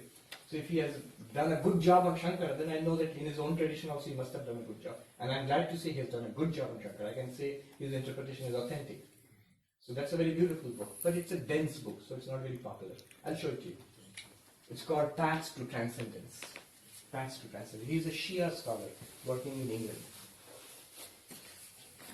Yeah. I hope this is not tangential, but the concept of the thing in itself, does that along the path? Yes, Kant ultimately came to this. I can't resist just mentioning this. The great philosopher Kant, who is at the, they say it's like the Copernican revolution in European thought, before Kant and after Kant. He came to this, that whatever we perceive of the world and about ourselves are all through what he called the categories of reason, categories of thought. Time, space, many other things are there. Then what is reality? He called it Ding in sich, or in German, the thing in itself. But he stops there. He says, it can't be known. It's there, it's the foundation of reality, but it's forever unknown for us. Now I'm making a very general statement. There are philosophers who have gone much deeper into it than that. And there are post-Kantians who develop this, and they come to very Vedantic conclusions. What Vedanta says there is this. That thing in itself, which you are calling unknown, is self-revealed. Why is it unknown? Because it's not an object. You can't make it an object of your pramana, sources of knowledge. That which gives you secular knowledge, that cannot reveal the Atman to you, because it's not an object to your pramanas. Kant is right up to this. But there's one more thing. It is you yourself, and you're continuously shining forth. And so the thing in itself, which is the Atman, can be understood or revealed or grasped intuitively. It can itself grasp itself by itself. I'm actually translating the Sanskrit. It does not need the mind to grasp it. But the mind has to be life, mind has to be aligned to it. Anyway, leave it at that. Kant's approach. Alright, let's go ahead. Yes. Now, I have not come to the main topic today. 1.5 hours is gone. Overtime. What is the topic? The question was, now how do I act in this world? You see, when you go through this process, advaitaṃ samanuprāpya, you realize non-duality. You realize non-duality. Which process? The 3 stages? The vritti. You fix your memory to that, and then you struggle with it. Aham Brahmasmi, then you have the realization I am Brahman, then you realize everything is Brahman, inside, outside, all is Brahman. Sri Ramakrishna's Vijnana, that what I left behind is also Brahman. Everything is Brahman, not Brahman is the only reality. Fine. It's a world, they say it's a world, Aurobindo's language, beautiful language. The world drowned in the white glare of, the white glare of an immortal gaze. The world drowned in the white glare of an immortal gaze. What is that immortal gaze? Don't be scared. You are that immortal gaze. You are that consciousness, which is whose white glare the world shines in. And the world is nothing apart from that white flare. Alright. Having done all this, now what? The question comes, so then what will I do next? The teacher laughs at this and says, this is the first sign of an unenlightened person. The very fact that you think that you will have something to do after this. Doing something means individuality. Okay, done. I had a to-do list. Become enlightened. I have become enlightened. I become a Buddha, enlightened person. Now what do I do? Buddha already invented Buddhism. What's left for me to do? Do I invent a meism? No. The very fact that you think something is to be done is in identification with body-mind. It's from our perspective here and now we think that, okay, I become enlightened. Now for all eternity I'll get bored. What do I do? So he says, no, it's not like that. Kartritva, in technical terms, kartritva, agentship disappears. It's like realizing, I am the screen on which the movie is playing. If I'm Harry Potter in the movie, I have a lot of things to do. Plenty of things. I have to fight evil and all of those things have to be done. But if I'm the screen in which the movie is playing, what do I have to do? Nothing. Have fun. Enjoy the movie. You are Harry Potter and everybody else. The entire movie is you yourself. Entirety of samsara becomes a movie for you. And then you still have the body mind, remember. That particular body mind. Now that's the body mind of what might be called an enlightened person. But the enlightened person does not think of himself or herself as an enlightened person. Truly speaking, what are you? Honestly speaking, you will say, I am Brahman. I am not a knower of Brahman. I am not an enlightened person. I am the reality. I am not a person who knows reality. Now has to do something with that. No. So what is the answer? The answer is very interesting. Jaḍavallokamācaret. In the world, behave like the unenlightened. Live like the unenlightened. Live like the unenlightened means live like an ordinary person. Be most unexceptional. It is an unenlightened person who thinks the enlightened person must be something like this. I am Brahman. You're just a miserable creature. No. Not that way. मैं ब्रह्म हूँ तू जीव है. This is the sign of ignorance. I am Brahman, you are just, I am enlightened and you are unenlightened. No, not even that. The moment a person says I am enlightened, the person is not enlightened. I often quote Nisargadatta. Somebody praised Nisargadatta. You are a Brahmagyani, a knower of Brahman. And he came down hard on that person and said, you are insulting me. How can it be an insult? It's the highest praise in our culture that you are enlightened, you are a knower of Brahman. He said, I am not a knower of Brahman, I am Brahman. Knower of Brahman presupposes body, mind, and person who knows Brahman. That is not correct. The Kena Upanishad puts it this way. Avidyatam vijanatam, vidyatam avijanatam. For the persons who say they know, it is unknown. For the persons to whom it is known, they will say that I do not know it. That means it's not known as an object. It's not a pramana. Yasya matam tasya matam matam yasya na vedasa. The one who says it cannot be known objectively, amatam, that person knows. The person who says, I have known it, done, enlightened, not known, unenlightened. Kena Upanishad says that. But that means for the Vedantic student at the most advanced level. Not for the person in the street who says, oh, Brahman, I don't know, who's that guy? So is he enlightened? No, he is not enlightened. It's for the person who has attended all the Mandukya classes and says, I do not know Brahman as an object. Correct, then you know. Jaḍavallokamācaret. Behave like the unenlightened. What will you do? Whatever you've been doing. Do I need to start teaching Vedanta? If you like. If you don't, you need not. Somebody asked Raman Maharshi, is it necessary to become a monk like you and to become a housewife maybe? He said, no mother, it's not necessary.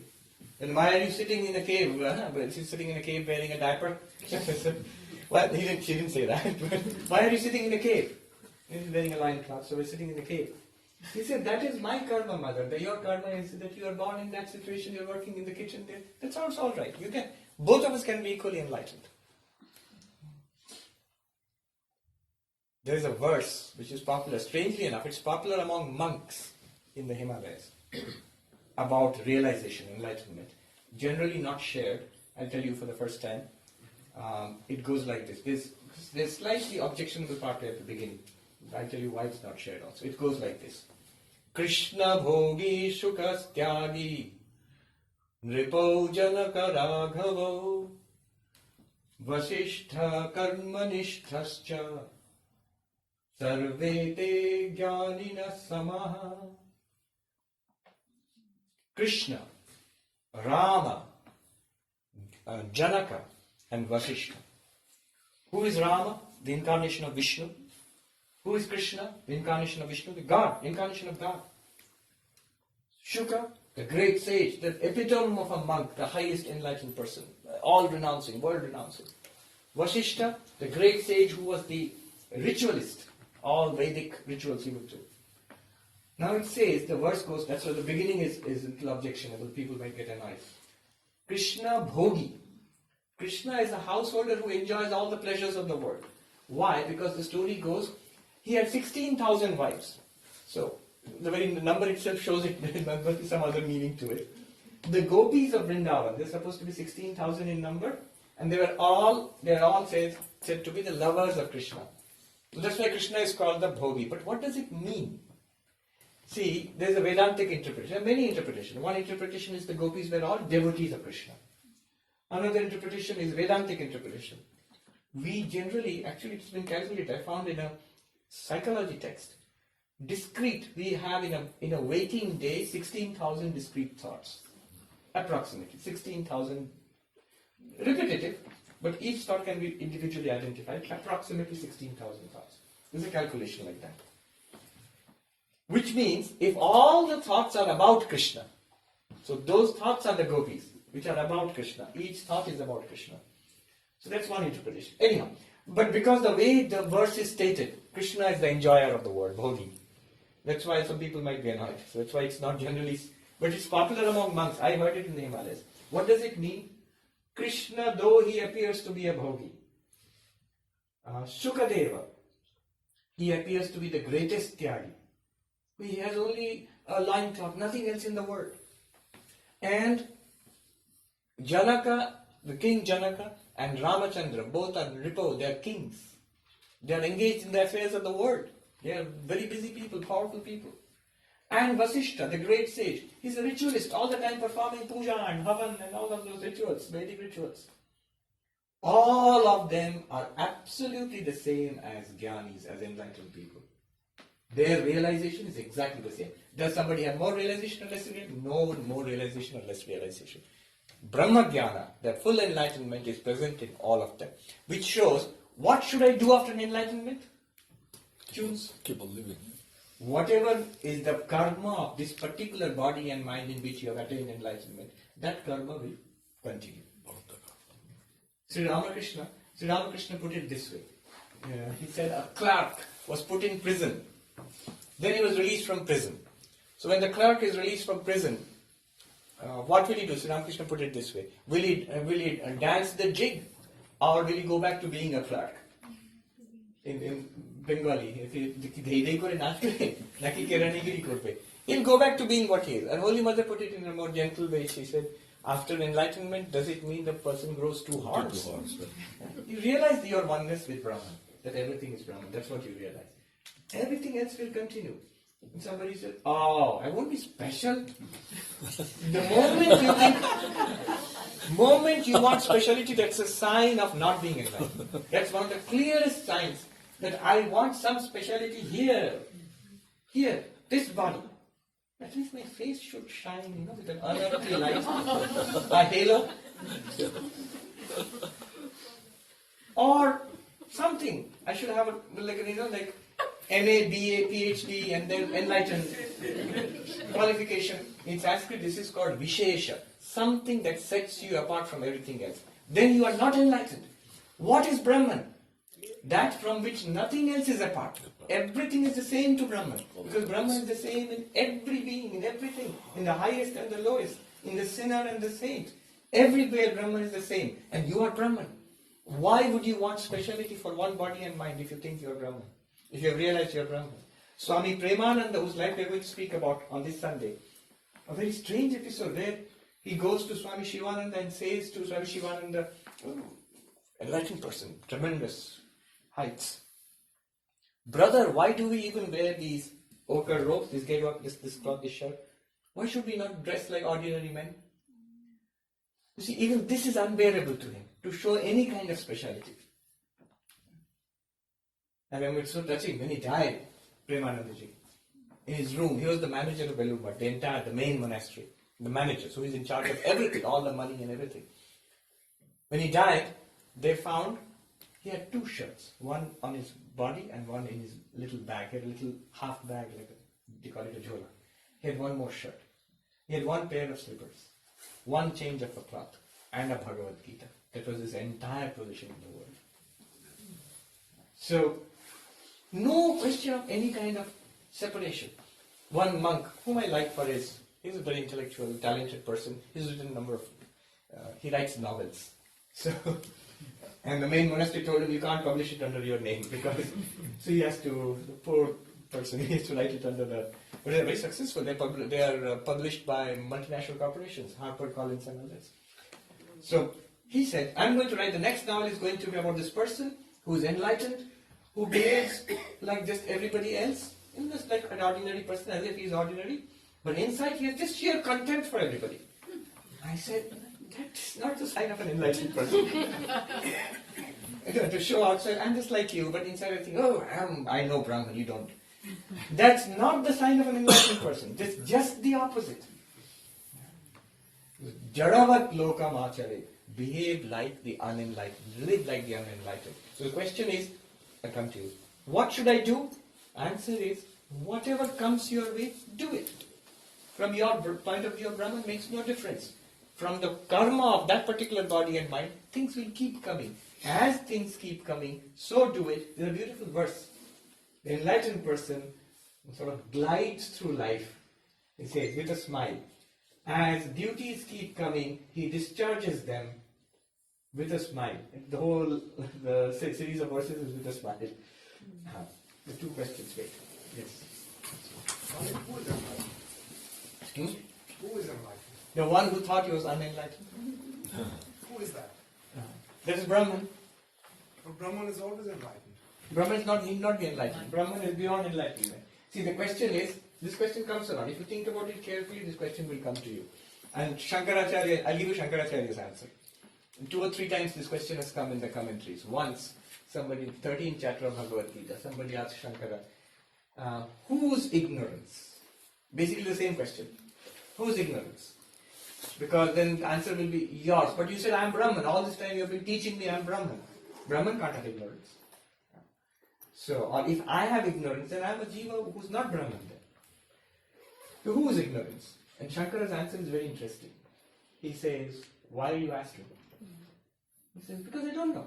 Ah, then you are ignorant. You have got ignorance. But I am Brahman. Then you don't have ignorance. Why are you asking?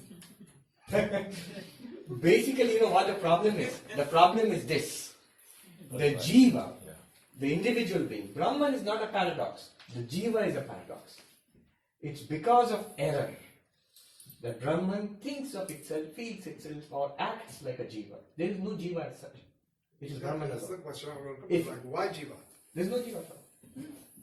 You say, why all this? There's no need. If you realize there is no jiva, but if you feel like a jiva, then everything becomes relevant. You have to keep coming to class. But if you don't feel like a jiva, you feel I am Brahman, you're free.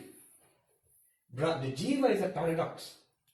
And anything that's a product of error is a paradox. That snake, it's a paradox. It's not there. Then how did you see it? So the Jiva realizes its true nature. It's Brahman, yes. Aham Brahmasmi. If that is the case, then when that realization comes, Yes. why does the Jiva have any use for what is not real? Has no use at all. Either the jiva gets absorbed into its nature as Brahman, in which case the body drops off at 21 days, so externally you will see that person does not come back again. Or the jiva may enjoy this world as Brahman. When you realize it as a movie, why would you at all have it's unreal? Well, it's the movie, you're enjoying the movie as a movie. The whole word enjoyment is kind of a difficult word to grasp in this context. No, not really. Because we're thinking of Brahman as some kind of awesome, static, absolute. But Brahman is also this person. Brahman is also this world. Without Brahman, when we look at this world, it is samsara and terrible. When we realize this world is Brahman, that's the third stage we're talking about. Within Brahmamin, who all the sages and Brahma and all, they are all engaged in the world, doing everything in the world, realizing every bit of it is Brahman. You can engage in pottery, knowing that all of it is clay. But you can design beautiful pots, that's just joy, wonderful. So that's the very nature of things. Don't think of Brahman only as an absolute and not this. Then you set up again a dichotomy between an awesome, distant, impersonal, cold absolute. Then why this hot, messy world? But this hot, messy world is the light shining forth from that. It's not different. Brahman itself is engaged in all this right now. Right now, it is Brahman. After all, this is Brahman, right? The difference is between knowing it, realizing it, and not realizing. Not realizing, suffering. Realizing it, joy and transcendence of suffering. That's the thing. Yes. In one of the first few classes that I attended, you also told me that enlightenment is the end of karma. So once you finish the life in which you reach enlightenment, that's also the end of karma then? Yes. Because the end of karma, so no more new lives will be there for you. New bodies and minds. Alright. Jaḍavallokamācaret, one more thing.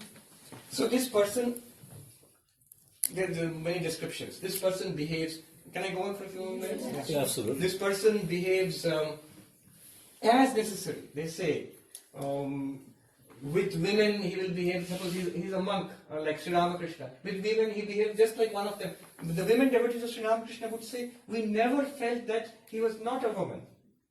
With young boys like Narendra and others, when they used to come to him, he would joke, make fun, play with them just like a child. And they say that when a great philosopher comes, he's sitting down and talking about Brahman and Maya and Jnana and Smriti and all the epistemology and metaphysics. With whoever comes, that person seems to reflect that like jaḍavallokamācaret means he acts according to the situation. He's perfectly at home with everybody in the universe. Because everybody in the universe is you yourself. One Swami was referring to earlier, he would start his discourses by saying, Mere Atma Swarup. Oh, all of you who are none other than I myself. You are my very own. You are I. So I'm speaking to myself. So that's how the person lives. One comment on the exact word which is used. Instead of saying unenlightened, the word used is jada. In jada, jada means inert or insentient. The two words in Sanskrit, Chaitanya and Jada. You see, it's important to notice this. Jada means inert or unconscious. In Sanskrit, in Indian language, is unconscious. And Chaitanya means consciousness itself. Now, when Sri Ramakrishna would teach, he would bless people, be enlightened. That's how it's translated. But the actual word he used he would say Chaitanya. He would use this word, Chaitanya. If you actually translate it literally, I think not translating literally, you're missing a powerful message there. Literally, if you translate it, it means be pure consciousness. But you are already pure consciousness. So what it means is be awakened to your real nature as pure consciousness. It is very casually translated as be enlightened. Sri Ramakrishna blessed everybody, be enlightened. That's alright. But what is the exact language he used? Chaitanya hope. It means, Chaitanya means consciousness. Hope means be. Be consciousness. But you are already consciousness according to Vedanta. That means awaken to your nature as pure consciousness. And what is jada? Not conscious. Unconscious. So the table and chair are in casual language, in Indian languages, they are said to be jada. Living beings are said to be Chaitan. And non-living things are said to be jada. So, unenlightenment is taken as not conscious. But How can you not be conscious? We are all conscious. We regard ourselves as conscious beings, number one. We experience consciousness right now. And number two, according to Vedanta, we are pure consciousness right now. So what does it mean to say that we are jada? It means we are not awake to our nature as pure consciousness. So we are like not conscious. We are like body-mind. We think ourselves as body-mind. Let me finish this. We think of ourselves as body-mind, which is not pure consciousness. That's all we know about ourselves. Though we are pure consciousness, completely having forgotten that, we identify ourselves as body-mind. This is jada. This is what we think ourselves as. So this is the word used for not enlightened. So not enlightened, literally, it's a very Vedantic use of the term. Not aware of your real nature as pure consciousness. And enlightened would be Chaitanya. Awake to your real nature as consciousness. I remember once Sri Ramakrishna's nephew, Hriday. He was a very nice character, interesting character. He saw people all around getting spiritual experiences, ecstasies, and wonderful upliftment, sublime feelings, sublime experiences of God. And he felt, I'm not getting anything, I'm just that same old guy. So he catches Sri Ramakrishna, uncle, he used to call him uncle. Uncle, will I not get anything? Get down pestering him. And so one day Sri Ramakrishna said, all right, if it's the mother's will, you will get something. And he touched him or something. And that one touch of Sri Ramakrishna, Hriday Ram, he felt, he broke into a shout, in great delight. Oh uncle, we are not ordinary beings. We are beings of light. Let us go from country to country and awaken the masses, the people are suffering in the world. Let us awaken them, let us enlighten them, let us go from nation to nation. And Sri Ramakrishna said, hush you fool, I get so many of these experiences every day and I keep quiet and you get only one of this and you're making such a fuss. And then he touched him and said, Tashala be jada, be literally unconscious, but be not, don't be awake to your real nature. And then he wept. Hriday Ram wept, oh uncle, what have you done, man? back to earth again. I'm the same person. So that is the language. Jaḍavallokamācaret. Being awakened to your real nature. Question is, what do I do now? Being awakened to your real nature, be absolutely like the ordinary. Not internally. Internally you are fully awake. You are completely lit up inside. You are happy, you have transcended sorrow. Don't try to show anything externally. The moment you try to show anything externally, why Jnani? Jnani, it's a basic contradiction in principle. If I am Brahman, how can I be special? I must be the most universal of all things in the world. And one Swami said, even for a yogi, the yogi who wants to show his speciality, that yogi, uska samadhi nahi lagega, he will not get samadhi. Yogi wants samadhi. Bhakta, the one who wants to, the devotee of God, the one who loves God and surrenders to God, path of devotion. The devotee who wants to show his speciality will lose, to that level will lose devotion to God. Will be diminished in devotion to God. Because I got all these things, I must finish it today. Because of this, how to live in the world. In Skanda Purana, there is a beautiful story, very instructive, of a great Paramahamsa who was enlightened, Avadhuta. He comes to this village and this lady where he was getting his alms. So he is a wandering monk, but he's enlightened. He's a wandering monk. He gets his alms from a particular poor person's house and he found the lady of the house weeping. I asked, mother, what's wrong? Oh, my husband, who was the potter, he died. And who will look after these little children? Who will feed them? Who will make the pots and sell them in the market? And this great enlightened soul, Avadhuta, he says, why mother, I will do it. I'm here. You, sir, you're going to do it? Yes. And off he goes, collects clay and he brings it and he wets it with water and he kneads it into the clay necessary and he shapes it into nice pots, bakes them, puts them on the donkey and takes them off to market to sell, gets money and feeds this widow and her children. After some time his disciples come to know of this. They come and say, Holy Sir, what are you doing? You've become a potter. And he says, it is all good. When I was a wandering monk, it was all good. When I'm a potter now, it's all good. I'm the same Brahman. Which is a little shocking for, it's like a holy wandering monk becoming like a householder. No, for that person it makes no difference. Yes. Maharaj, when I think of an ordinary person, comes to my mind someone who is normally getting angry, normally feeling jealous, normally fighting with others. That's ordinariness. So not that kind. Not that kind. Ordinariness does not mean become a samsari again. Means don't try to show anything special. A fully enlightened person, like a nameplate. No. So the potter remains a potter, the king remains a king, a sage remains a sage, a warrior remains a warrior. Maybe. Yes. You have a question? Somebody has a question? Yes.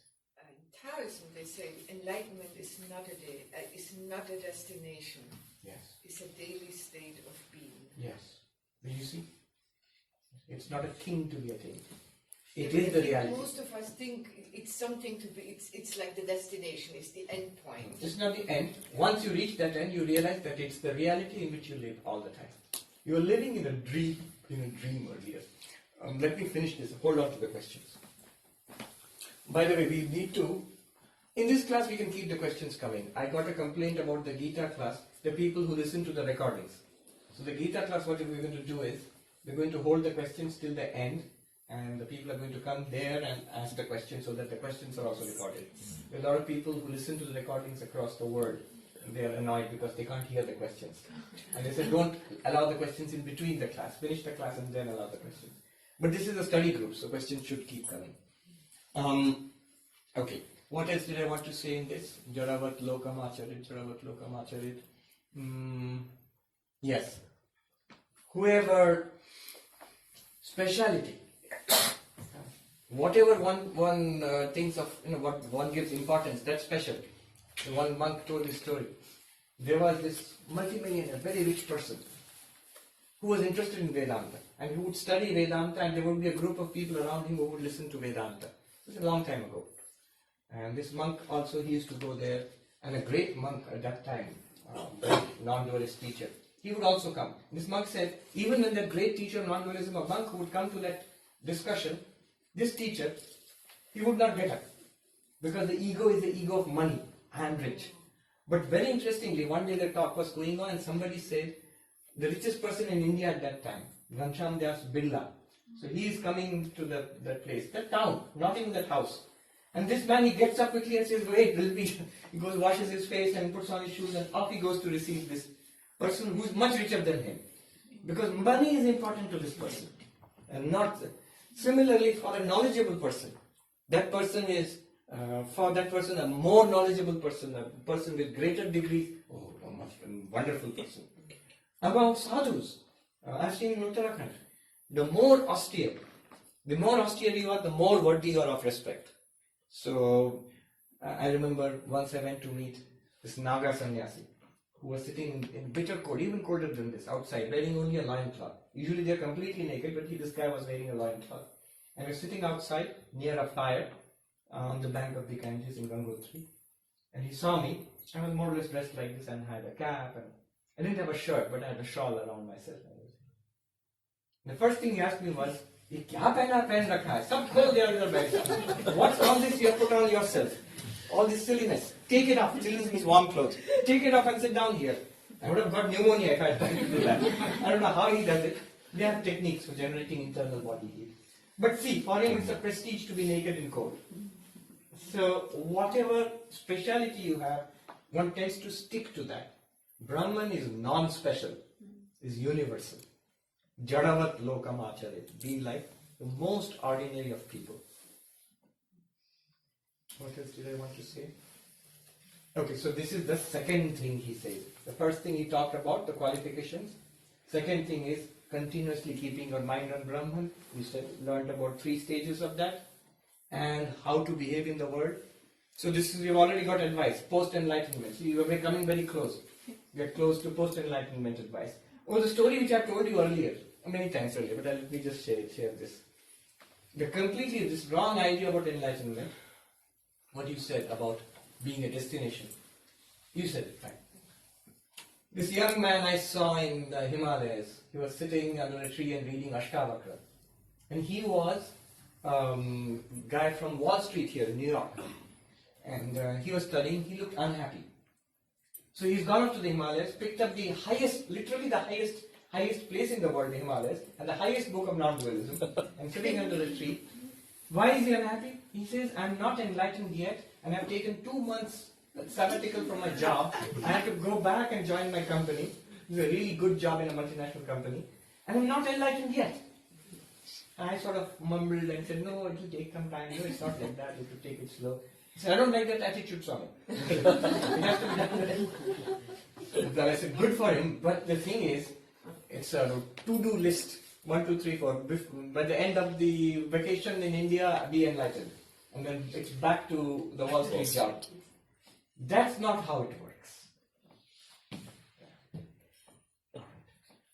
Just a follow-up question to his question about, anger, jealousy, and being ordinary person versus enlightened. So you said that the enlightened person, you don't have a name tag or you have to say that. But if somebody, if these things go down internally, then you need to assess whether you are on the right track or not. Yes. Are those the things that you would... Absolutely. Krishna is asked this question by Arjuna. That how do I know a person is enlightened? What is the nature of enlightenment? Krishna gives 2nd chapter of Bhagavad Gita. We'll come to it soon enough. It says, Sthita prajnasya kamash. What's the definition of? Look at the word used there. Of settled wisdom, of stabilized knowledge. Sthita prajna. Not only enlightenment, but stabilized enlightenment. Then what is the person like? We keep saying, I get it, but I lose it immediately. The person who does not lose it, who gets it and is completely comfortable in that, then what kind of person? And all of these things, the desires, he transcends desires, anger, greed, lust, these are all transcended. Internally the person is night and day different from us. Night and day different. And therefore the person cannot keep himself or herself hidden. It's very easily obvious. And it's a tremendous attractive power people will get. Usually people are pulled to that. It's automatic. Even if the person tries to keep hidden. And the person is so different in daily activities, the fragrance of that enlightenment. Your mind will be uplifted in the very vicinity of that person. You can't help it. They're incredible.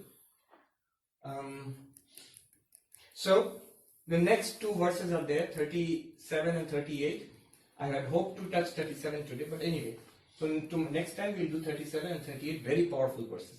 37 is slightly disturbing because he says, remember, these are books, as I keep saying, these are the top of the Himalayan peaks and usually a part of a monastic culture. So the 37th verse will be, topic is, what do I do to become enlightened now? What do I do in life? So 37th verse is a clear indication, a clear advice, become a monk. So that's the 37th verse. At least monk-like internally. You talked about sthita-prajna. So it's the same state of Brahma mind. Brahma mind, Brahma Jnana. Yes.